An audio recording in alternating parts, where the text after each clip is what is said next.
Hello বন্ধুরা, জ্ঞানজ্যোতি coaching সেন্টারের পক্ষ থেকে তোমাদের সকলকে জানাই আরো একবার স্বাগত।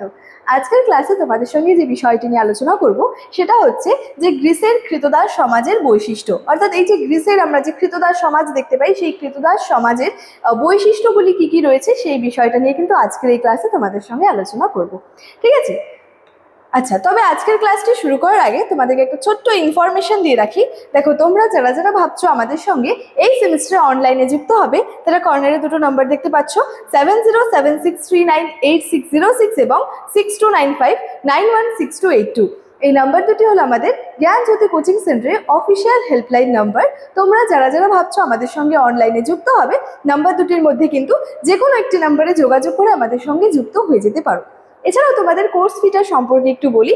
দেখো, তোমাদের কোর্স ফি যেটা ছিল সেটা হচ্ছে 1199 রুপিস, কিন্তু এই কোর্স ফিটা কিন্তু এখন তোমাদের পে করতে হচ্ছে না। একটা বিশেষ অফার রাখা হয়েছে তোমাদের জন্য, যে শুধুমাত্র 99 রুপিস রেজিস্ট্রেশন ফি এর বিনিময়ে কিন্তু তোমরা তোমাদের পুরো কোর্সটা কিন্তু পেয়ে যাচ্ছ। এই অফারটা কিন্তু 100 জন স্টুডেন্টের জন্য কিন্তু রাখা হয়েছে। অর্থাৎ সেকেন্ড সেমিস্টারের প্রথম 100 জন, ফোর্থ সেমিস্টারের প্রথম 100 জন এবং সিক্স সেমিস্টারের প্রথম 100 জন স্টুডেন্টসের জন্য কিন্তু এই অফারটা রাখা হয়েছে, যে 99 রুপিস রেজিস্ট্রেশন ফি এর বিনিময়ে তোমরা কিন্তু তোমাদের পুরো কোর্সটা কিন্তু পেয়ে যাচ্ছ। ঠিক আছে, এই ছিল ইনফরমেশনের বিষয়। এবার সরাসরি আলোচনার বিষয় শুরু করছি। আলোচনার বিষয় হচ্ছে যে গ্রিসের কৃতদাস সমাজের বিভিন্ন বৈশিষ্ট্যগুলি সম্পর্কে। তাহলে দেখো, প্রথমে আমরা দেখব দাস সৃষ্টি সম্পর্কে। অর্থাৎ প্রাচীন গ্রিসে কিন্তু খ্রিস্টপূর্ব 5ম শতকে দাস প্রথা কিন্তু ব্যাপক আকার ধারণ করেছিল। তাহলে প্রাচীন গ্রিসে কিন্তু এই দাস প্রথা বা কৃতদাস প্রথা কিন্তু প্রচলিত ছিল, এবং যেটা কি খ্রিস্টীয় বা যে খ্রিস্টপূর্ব 5ম শতকের যে দাস প্রথা, সেটা কিন্তু একটা ব্যাপক আকার কিন্তু ধারণ করেছিল। যেমন দেখো, এখানে বলা যায় যে বিভিন্ন কারণে কিন্তু দাস সৃষ্টি হতো। ঠিক আছে, বিভিন্ন যে যুদ্ধবন্দীরা বা জলদস্যুদের কিন্তু বন্দি করে রাখা হতো। ঠিক আছে, অর্থাৎ যুদ্ধবন্দীরা, এই যে গ্রিসের আমরা যে দাস প্রথা সম্পর্কে জানছি বা পড়ছি, এই যে যুদ্ধবন্দীদের কিন্তু না দাস বা কৃতদাসে কিন্তু পরিণত করা হতো। দাস বা কৃতদাসের পেছনে, একজন দাস বা কৃতদাস হওয়ার পেছনে কিন্তু বিভিন্ন কারণ কিন্তু যে রয়েছে, বিভিন্ন কারণ এর পিছনে কিন্তু রয়েছে, কিন্তু একটা প্রধান এবং মূল কারণ যেটা রয়েছে সেটা হচ্ছে যুদ্ধবন্দী ব্যক্তিরা। বিভিন্ন যুদ্ধবন্দী ব্যক্তিদের কি করা হচ্ছে, দাস বা কৃতদাসে কিন্তু পরিণত করা হয়। এবং এছাড়াও রয়েছে দেখো, যে জলদস্যুদেরও বন্দী করে রাখা হয়। তারপরে আমরা কি দেখতে পাবো, বাণিজ্য জাহাজ আক্রমণ করে বা সমুদ্র তীরবর্তী জনপদ থেকে লোকজন ধরে নিয়ে বিভিন্ন দাস, অর্থাৎ আমরা এই পয়েন্ট আলোচনা করছি যে দাস কিভাবে সৃষ্টি হচ্ছে। তাহলে আমরা প্রথমে কি, যে যুদ্ধবন্দী ব্যক্তিদের দাসে পরিণত করা হচ্ছে, এভাবে দাস সৃষ্টি হচ্ছে।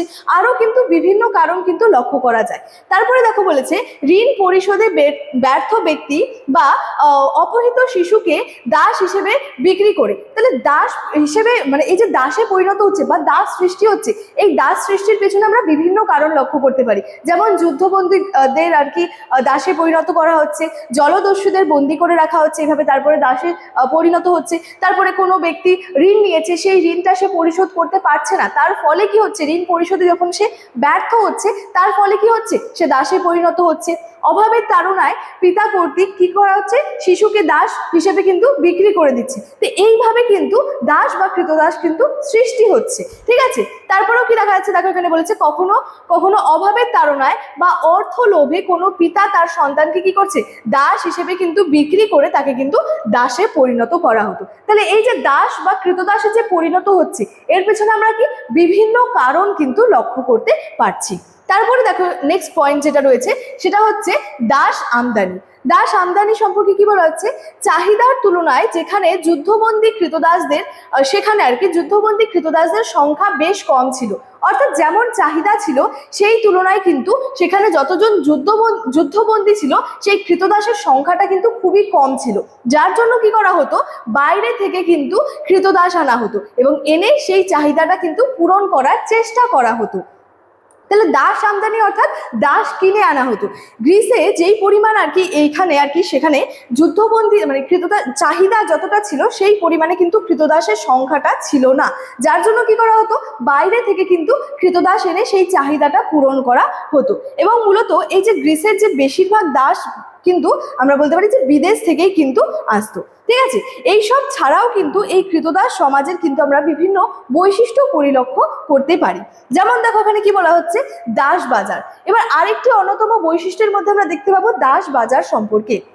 গ্রিসের কৃতদাস কেনা বেচা একটি গুরুত্বপূর্ণ ব্যবসায় কিন্তু পরিণত হয়েছিল। তাহলে ব্যবসা বাণিজ্যে পরিণত হয়েছিল। এই যে দাস বা কৃতদাস কেনা বেচাটা কি হয়েছিল, গ্রিসে এসে কিন্তু যে একটা ব্যবসায় কিন্তু পরিণত হয়েছিল।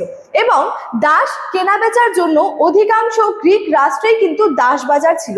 তাহলে এই যে দাস বাজার গ্রিসের বিভিন্ন রাষ্ট্রে বা বলা যায় যে অধিকাংশ রাষ্ট্রে কি ছিল, এই দাস বাজারটা ছিল। কেন ছিল? কারণ দাস কেনা বেচার জন্য। এছাড়াও দেখো কিওস নামে নগর রাষ্ট্রটিতে সর্বপ্রথম অর্থের বিনিময়ে দাস কেনাবেচা হতো বলে ঐতিহাসিকরা জানিয়েছেন। তাহলে বিভিন্ন ঐতিহাসিকরা কি জানিয়েছেন, যে ক্রিওস নামে একটি নগর রাষ্ট্র ছিল, সেখানে কি হতো, সর্বপ্রথম অর্থের মাধ্যমে বা অর্থের বিনিময়ে কি হতো, যে দাস কেনাবেচা হতো। এটা বিভিন্ন ঐতিহাসিক তাদের মতামত দিয়ে কিন্তু জানিয়েছেন।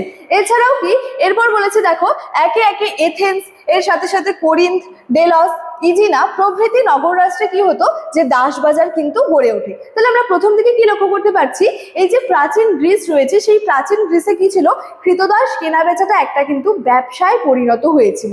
এবং তারপরে বলা যায় যে কৃতদাস এই যে দাস বা কৃতদাস কেনাবেচার জন্য অধিকাংশ বা বলা যায় যে প্রায় গ্রিক যে রাষ্ট্রগুলিতে দাস বাজার গড়ে উঠেছিল। এবং সর্বপ্রথম মূলত যে কিওস নামে যে নগর রাষ্ট্রটি ছিল, সেখানে অর্থের বিনিময়ে এই দাস কেনাবেচাটা কিন্তু শুরু হয়েছিল। এবং পরবর্তীতে কি হয়, যে বিভিন্ন জায়গায় অর্থাৎ একে একে এথেন্স, কোরিন্থ, এই সমস্ত জায়গায় কি হয়, এই বিভিন্ন নগর রাষ্ট্রে এই দাস বাজারটা কিন্তু গড়ে উঠতে দেখা যায়। তাহলে দেখো এই যে দাস বাজার মানে গ্রিসের যে কৃতদাস সমাজ রয়েছে, সেই সমাজের কি কি বৈশিষ্ট্য রয়েছে, অর্থাৎ কিভাবে দাস সৃষ্টি হচ্ছে, বিভিন্ন কারণের জন্য কিন্তু এই দাস সৃষ্টি হচ্ছে। তারপরে দাস কিভাবে আমদানি করা হতো, এছাড়াও দাস বাজার সম্পর্কে কি রয়েছে, এই সমস্ত বিষয়গুলি নিয়ে কিন্তু আজকের এই ক্লাসে তোমাদের সঙ্গে আলোচনা করলাম। এবং আজকে আমার আলোচনার বিষয় কিন্তু এতটাই ছিল। ইনফরমেশন যেটা রয়েছে সেটা কিন্তু ভিডিওর শুরুতেই আলোচনা করে রেখেছিলাম। চলো আজকের ক্লাস এতটাই, দেখা হচ্ছে পরবর্তী ক্লাসে। Thank you so much, thanks for watching.